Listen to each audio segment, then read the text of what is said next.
Autre changement de ce 1er janvier, la hausse des prix du tabac, plus 50 centimes, des timbres, ils passent de 1,29 € à 1,39 €. Augmentation des retraites aussi, plus 2,2%, et puis la fin de l'utilisation des tickets restaurants au supermarché. La restriction qui provoque des remous dans le marché immobilier, c'est l'interdiction désormais en vigueur de louer un logement classé G sur le fameux diagnostic de performance énergétique. Alors, comment ça marche, Brieux-Baucher ? Cette interdiction ne concerne pas les locations qui ont débuté avant le 31 décembre 2024. En revanche, impossible de signer un bail ou de renouveler un contrat dans un logement classé G à partir d'aujourd'hui.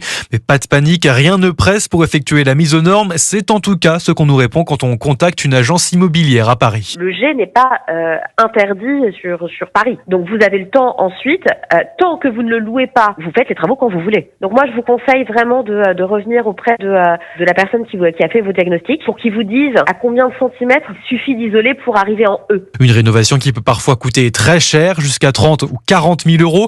Conséquence, un propriétaire sur 2 envisagerait de ne pas effectuer les travaux, selon Sylvain Grattalou, président de l'Union nationale des propriétaires. On va avoir plus de 600 000 logements qui vont sortir du marché locatif, des propriétaires qui, s'ils font les travaux, vont se paupériser, et une situation qui va être catastrophique pour le logement. Une situation difficile qui pourrait bénéficier à la location saisonnière non soumise à cette réglementation.